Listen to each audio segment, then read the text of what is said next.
Hey guys what's up, कैसे आप लोग। Tushar Pahad this side and welcome to my channel book by lectures. दोस्तों 2013 का जो कंपनीज एक्ट है वो आके ऑलमोस्ट 7 साल हो चुके हैं। पहला जो सेक्शन नोटिफाई हुआ था वो हुआ था 12 सितंबर 2013 को, और तब से लेकर सर अब तक के 7 साल की जर्नी में बहुत सारे उतार चढ़ाव आए। पहली बार कंपनीज अमेंडमेंट एक्ट हुआ 2015 में, जिसमें अराउंड 29 सेक्शंस चेंज हुए थे। फिर 2017 का कंपनीज अमेंडमेंट एक्ट आया। फिर 2018 के एंड में एक ऑर्डिनेंस पास हुआ था, आपको पता होगा, जिसको हम लोग कंपनीज अमेंडमेंट ऑर्डिनेंस बोलते थे। फिर जो बाद में पार्लियामेंट में पेश हुआ और फिर वो बन गया कंपनीज अमेंडमेंट एक्ट 2019। और अब लेटेस्ट में आपको शायद पता होगा तो 17 मार्च को 2020 में हमारे जो फाइनेंस मिनिस्टर है और जो साथ में मिनिस्ट्री ऑफ कॉर्पोरेट अफेयर्स की मिनिस्टर है निर्मला सीतारमन, इन्होंने एक कंपनीज अमेंडमेंट बिल पेश किया था जिसमें सबसे ज़्यादा अमेंडमेंट थे। बट 17 मार्च के बाद हुआ लॉकडाउन, कोविड का जो प्रकोप था वो चालू हो गया। उसके बाद बहुत दिन तक के कुछ हो नहीं पाया। अब रिसेंटली 19 सितंबर को, दैट इज परसों रात को तकरीबन 10:15 के आसपास लोकसभा का हाउस जो सेशन चल रहा था और उसमें कंपनीज अमेंडमेंट एक्ट 2020 पास हो गया। अब ये लोकसभा में पास हुआ है, राज्यसभा में पास होना बाकी है। और अगर एक बार राज्यसभा में पास हो गया तो आप जानते ही हो अच्छे से लॉ कैसे बनता है, Lok Sabha, Rajya Sabha and then president. Lok Sabha का जो बहुत बड़ा रोड ब्लॉक था वो क्लियर हो चुका है और सबसे बड़ा अमेंडमेंट एक्ट ये वाला है। बहुत इंपॉर्टेंट बात सुनिएगा, मैं पहले क्लियर कर दूं, लेकिन दिसंबर वालों के से कोई लेना देना नहीं है। जिनका एग्जाम दिसंबर में होने वाला है उनका कोई लेना देना नहीं है, बट जून 21 वाले इंपॉर्टेंट है। और दिसंबर वाले भी ध्यान रखिएगा, अभी अप्लीकेबल नहीं है, बट जून 21 में अप्लीकेबल होने भी मत देना। सो क्लियर कर लेना जून 21 के पहले, दैट इज दिसंबर 2020 में ही। राइट गाइस, तो देखिएगा अच्छे से फटाफट क्या क्या अमेंडमेंट्स है। और मैं फिर से रिपीट करूंगा बार बार, और इस वीडियो में 2-3 बार और रिपीट करूंगा कि ये दिसंबर वाले एग्जाम में नहीं आने वाला, क्योंकि दिसंबर एग्जाम के आने के लिए जून 30 तक के अमेंडमेंट आते हैं और ये अब तक के नोटिफाई हुआ नहीं है। और एक और बात बता दूं, हो सकता है जून वालों के भी ना हो, बट मुझे लगता नहीं, क्योंकि अब सर सितंबर मिड चल रहा है, अक्टूबर, नवंबर, दिसंबर 3 महीने है। जून में अगर एग्जाम होनी है तो, और जून में एग्जाम होने के लिए 30 नवंबर तक के या दिसंबर तक के अमेंडमेंट आते हैं, और तब तक के राज्यसभा में पास होना और प्रेसिडेंट साहब का हाँ बोलना, ये ज़्यादा टाइम नहीं लगेगा। सो इसलिए बहुत इंपॉर्टेंट है। बट सुन लीजिए अच्छे से अमेंडमेंट क्या क्या है, ठीक है। ये रहे आपके सामने स्क्रीन पर क्या क्या अमेंडमेंट के जो टेक अवेज है वो है। अभी मैं इसको एक्ट नहीं बोलूँगा, बिल ही बोलूँगा, क्योंकि अभी फिलहाल बिल है। जिस दिन राज्यसभा और प्रेसिडेंट साहब हाँ बोल देंगे, आपको पता ही अच्छे से कि क्या बन चुका रहेगा एक्ट, ठीक है। सो क्या क्या इसमें मेन चीज़ें ध्यान से सुनिएगा। कंपनीज अमेंडमेंट एक्ट बेसिकली आया है कंपनीज एक्ट 2013 को अमेंड करने के लिए। ऑब्वियसली इसके अंदर में बात मैं बताई थी आपको, ये प्रेजेंट हुआ था लोकसभा में, एंड मैंने आपको डेट बताई थी 17 मार्च, एंड आपको डेट शायद रिलेट कर सकते हो आप लोग अच्छे से कि उसके बाद कोविड, लॉकडाउन एंड ऑल नहीं हो पाया कुछ। उसके बाद अभी रिसेंटली मैंने बताया आपको रात को 10:15 के आसपास 19 सितंबर को it was passed in Lok Sabha. और मैं सब जानते हैं लोकसभा बिगर हाउस है, वहाँ पे एक बार अगर पास होता है तो राज्यसभा में जाना और उसके बाद प्रेसिडेंट साहब का तो एक साइन करना, वो I am not saying formality है, लेकिन वो बहुत क्विकली हो जाएगा, ऐसा मेरा बोलने का मतलब है। क्योंकि लोकसभा में सबसे ज़्यादा चर्चा होती है और टाइम लगता है, ठीक है ना। सो एनीवेज, एंड इसमें मेजर अमेंडमेंट जो हुआ है उसका मेन रीज़न है EODB, ease of doing business. तो आपको बता दूं सर, बहुत जगह पे अमेंडमेंट आए हुए हैं। सर बताइए, जल्दी जल्दी बताइए क्या क्या है, हाईलाइट दूंगा। सबसे बड़ा अमेंडमेंट है प्रोड्यूसर कंपनी में। आपको पता होगा प्रोड्यूसर कंपनी में अब तक के सेक्शन में 581 चलता है। 581 सर, कंपनी एक्ट में तो 470 सेक्शंस है। हाँ भाई, क्योंकि यहाँ पे मैंने रेड में कलर करके दिया हुआ है। अभी भी 56 का एक्ट चलता था, अभी भी प्रोड्यूसर कंपनी के लिए 56 का एक्ट चलता था। अब ये पूरा का पूरा इसके लिए नया कोड आ गया है, और पूरा का पूरा right from how to incorporate a producer company, उसके मेंबरशिप, उसके डायरेक्टरशिप, उसका कोड ऑफ कंडक्ट, उसके वर्किंग, सब कुछ बताया गया है नए में। तो ये कम से कम ये 20-25 पेज का पूरा प्रोसीजर है जिसपे कि पढ़ाया जाएगा प्रोड्यूसर कंपनी के बारे में, ठीक है। ये सारी बातें यहाँ पे आएगी, यहाँ पे लिखा है, लास्ट पे पढ़िएगा, the bill removes this provision and add a new chapter.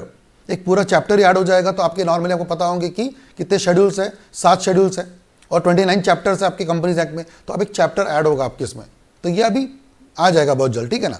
और लोकसभा में आने के बाद तो सर चांसेस अब नहीं बचते इसमें अमेंडमेंट के, ठीक है ना। सबसे बड़ी चीज़ है डीक्रिमिनलाइजेशन ऑफ कंपनीज एक्ट। बहुत बड़ी चीज़ डीक्रिमिनलाइजेशन, जहाँ जहाँ पे क्रिमिनल पेनल्टीज की बहुत जगह पे यूज हुआ था। जैसे सेक्शन नंबर 34 जानते थे आप, प्रॉस्पेक्टस पे गलत लिखने पर जेल हो सकती है, 62 में है, 42 में है, ऐसे बहुत जगह पर पेनल्टीज के बारे में बात होती है। लेकिन फाइन तक तो ठीक है, बहुत जगह पे सब क्रिमिनल केस मानते थे और आपको इंप्रिजनमेंट तक होती थी। उसमें बहुत जगह पे क्या कर दिया, इसको डीक्रिमिनलाइज किया है। एंड 17 सेक्शन अमेंड हुए हैं ease of doing business and living वगैरह के लिए, ठीक है ना। फिर 23 कंपाउंडेबल ऑफेंस, सब जानते हो कि कंपाउंडेबल ऑफेंस मतलब आप कंपाउंड कर सकते हो ऑफेंस को, जो ऑफेंसेस में फाइन लगती है उसको आप माफी मांग करके रिड्यूस करके अपनी आपकी क्षमा याचना करके आप अमाउंट को कम करवा सकते हो, बट कंपाउंडिंग बोलते हैं उसको हम लोग। वो करने के लिए उन्होंने रिकटराइज किया और 66 ऑफेंसेस को उन्होंने एक्ट में कवर करवाया। तो सर इतने सारे जगहों पे अमेंडमेंट आने वाला है, ठीक है ना। फिर according to government these 66 section, जो 66 सेक्शन ऊपर बताया है, दे वर माइनर, टेक्निकल या प्रोसीजरल डिफॉल्ट, छोटे डिफॉल्ट थे, उसको क्या कर दिया, बोले कि ठीक है यार इतना बड़ा इंपैक्ट नहीं पड़ता है, ठीक है दैट्स ओके, तो उसको इतना ज्यादा सीरियस ना रखो और पेनल्टी क्या कर दो, कम कर दो। तो ये लाइन बहुत इंपॉर्टेंट है। इससे क्या होने वाला है, लास्ट लाइन बहुत इंपॉर्टेंट है, this will reduce the burden of the NCLT.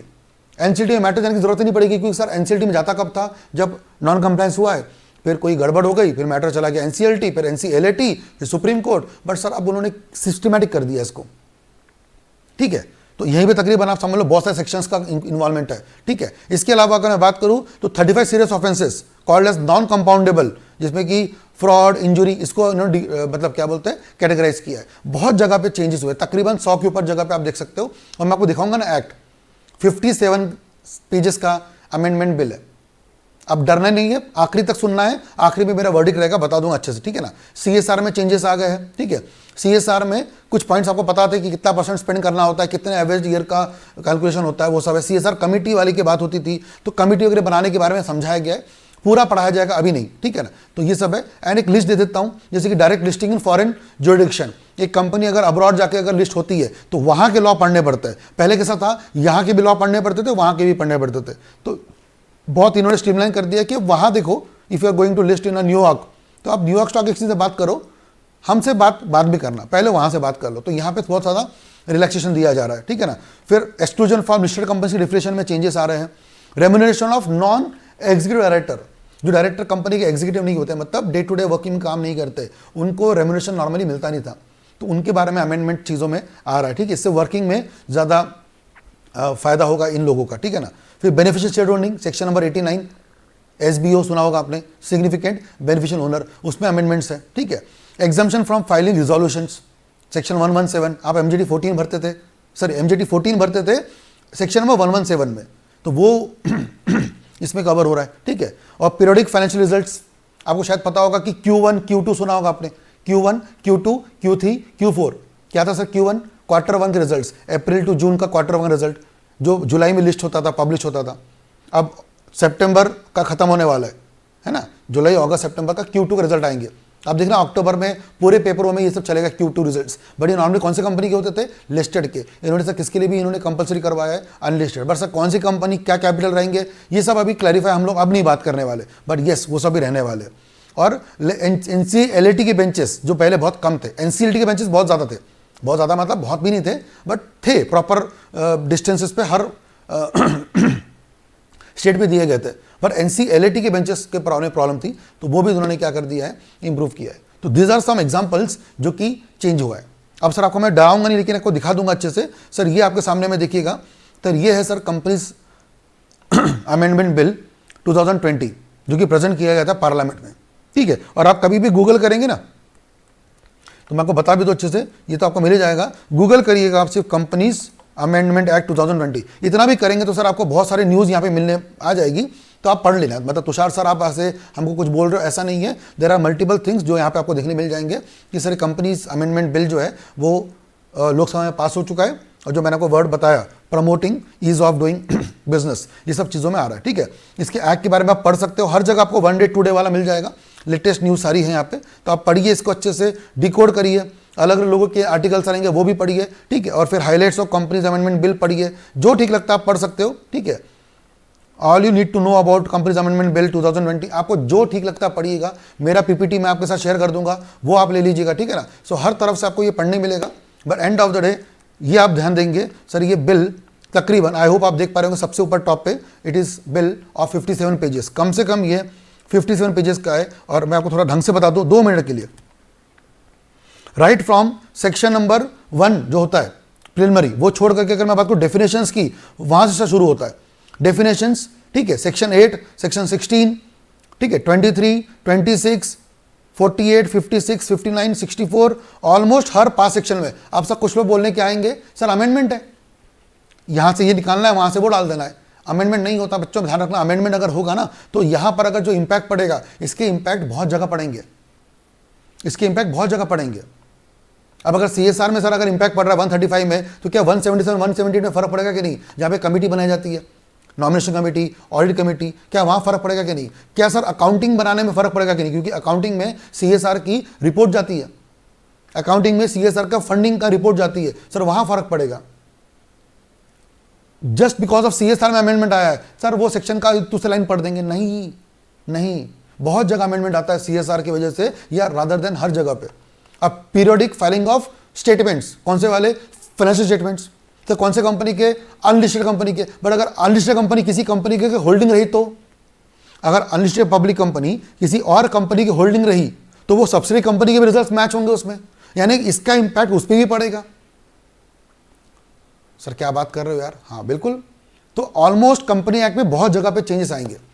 तो जून 21 बहुत ध्यान से सुनिएगा, दिसंबर 20 वाले को टेंशन नहीं, लेकिन जान लगा के पढ़ लीजिएगा। बट दिसंबर 20 वाले या 21 वाले, वो दिसंबर 20 वाले सॉरी, वो तो पढ़ ले अच्छे से। जून 21 वाले थोड़ा पेशेंस रखिएगा और बहुत ध्यान से पढ़िएगा, क्योंकि ऐसा ना हो कि आप पहले पढ़ ले पुराना कंपनी एक्ट और एग्जाम में क्या आ जाए?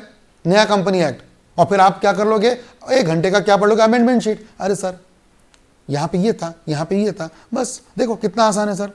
देखो सर ये होता है अमेंडमेंट कुछ लोगों के हिसाब से। हाँ 50,000 रुपये थे, उसको क्या कर देना? 10,000 कर देना। वाह, ऐसे लोगों के लिए इतना ही होता है सर। बट इसके वजह से अगर 92 सेक्शन है, तो सेक्शन 92 मतलब होता है एनुअल रिटर्न। MGT 7 बनाया जाता है, MGT 9 लगाया जाता है। वो रिटर्न्स की वजह से उसकी इंपैक्ट कहां कहां पड़ सकता है, वो भी करेक्टिंग इंपैक्ट्स है, वो भी तो पढ़ना पड़ेगा ना। अब ये समझदारी वाले लोगों को समझ में आएगा अच्छे से कि अमेंडमेंट की सही मायने क्या होते हैं। और ये बहुत लिस्ट लंबी है, बहुत लिस्ट लंबी है सर, कहां कहां तक जाएंगे इसकी कोई हद नहीं है। बहुत लिस्ट लंबी है और मैं कहां तक जाऊं सर, इसमें तो खत्म होने का नाम नहीं ले रहा है। ये डाउनलोड आप कर सकते हो, जस्ट गूगल करेंगे तो आपको मिल जाएगा। ठीक है, Shrimati Nirmala Sitharaman, ministry of finance and corporate affairs, उन्होंने प्रेजेंट किया था। ये वैसे तो तारीख 12 तारीख की है, तो बिल बना 12 तारीख को, प्रेजेंट हुआ था 17 तारीख को, लेकिन उसके बाद ढंग से कोई काम हुआ नहीं है। ठीक है ना, तो ये आप देखिएगा। और this is the bill which is presented to Lok Sabha. इतने सारे अमेंडमेंट्स इसके अंदर में आ रहे हैं। सो अगेन नेवरदलेस टेंशन नहीं लीजिएगा, बट हाँ मैं फिर से बता दूं, वर्डिक्ट फाइनल वाला अमेंडमेंट आराम से हो जाएंगे, प्रोवाइडेड अगर आप प्रॉपरली लिंक से पढ़ेंगे स्टार्टिंग से, तो ढंग से। पहली चीज। दूसरी चीज, दिसंबर वालों को अप्लीकेबल नहीं है किसी भी एंगल में, जून वालों को हो सकते हैं, प्रोवाइडेड 30 नवंबर या दिसंबर तक के पास हो जाए। कहां से? राज्यसभा से। मैं सर राज्यसभा बोलूंगा सर, क्योंकि राज्यसभा होने के बाद प्रेसिडेंट साहब जल्दी साइन कर देते हैं, वो जल्दी साइन हो जाएगा और फिर ये बिल बन जाएगा, एक्ट इंप्लीमेंट हो जाएगा, नोटिफाई हो जाएगा। और इसके लिए अभी भी 2.5 महीने हैं, 2.5 भी नहीं, 3.5 महीने हैं, बहुत टाइम है, कभी भी हो सकता है। मेन जो हर्डल है वो है पास हो गया लोकसभा वाला, तो पॉइंट नंबर 2। और पॉइंट नंबर 3 सबसे मेन पॉइंट किन के लिए? जो एग्जाम जून में दे रहे हैं उनके लिए। बहुत केयरफुली पढ़िएगा, जल्दबाजी में अगर आप लेक्चर्स या लाइव लेक्चर भी पढ़ लेंगे, कौन से वाले? पुराने वाले, तो वो ना करें, क्योंकि वो पढ़ने से आपको पुराना पढ़ाया जाएगा, ये तो सर पढ़ा जा सकता नहीं है। तो बेटर अगर मैं आपको सजेशन दूं तो मेरा सजेशन ये रहेगा, जो जून एग्जाम देने वाले हैं, टैक्स और कंपनी लॉ, ये 2 चीज़ें आप जनवरी में पढ़िए, ये मेरा सजेशन है। टैक्स एंड कंपनी लॉ, ये 2 सब्जेक्ट आप पढ़िए जनवरी में, जनवरी फरवरी मार्च। थोड़ा बहुत अप्रैल गया तो भी ठीक है, बट चलेगा, बट आप प्रॉपर पढ़ेंगे, क्योंकि टैक्स में आपको लगेगा फाइनेंस एक्ट 2020। अभी जो लेक्चर रिकॉर्डेड हुआ है या जो भी पढ़ा रहे हैं वो सब पढ़ाएंगे आपको 19 वाले एक्ट के हिसाब से। तो फाइनेंस एक्ट में बहुत बड़ा बदलाव है और कंपनी एक्ट में बहुत बड़ा बदलाव है। ये 2 सब्जेक्ट्स मुझे लगता है जून वाले खास करके ये पढ़ेंगे आप दिसंबर या जनवरी से, ऐसा मेरा सजेशन है, हम्बल सजेशन है। बाकी तो सर आप समझदार है, आप अपनी जैसे ठीक लगे आप डिसाइड कर सकते हो। बट दिसंबर वाले चिंता ना करें, चकदे फटे पूरा तरीके से पढ़ाई कर लीजिए और दिसंबर 2020 को ख़त्म कर दीजिए इस बार executive company law. Right guys, with this note I'll end the video. I hope you have liked my views, my suggestions, my thoughts, my expressions, everything. आपको सब चीज़ पसंद आई होगी और मेरे व्यूज़ को आप अगर पसंद करते हैं तो लाइक ज़रूर करिएगा, इस चैनल को सब्सक्राइब जरूर करिएगा और बेल आइकन को भी प्रेस करिएगा, सो दैट ऐसे अच्छे लेटेस्ट अमेंडमेंट, और वो भी उसको डिकोड करके, सिर्फ अमेंडमेंट बताना नहीं, डिकोड करके मैं हमेशा आपके लिए लाते रहता हूँ। Right guys, so see you soon, bye bye, love you guys, take care, see you soon, bye bye.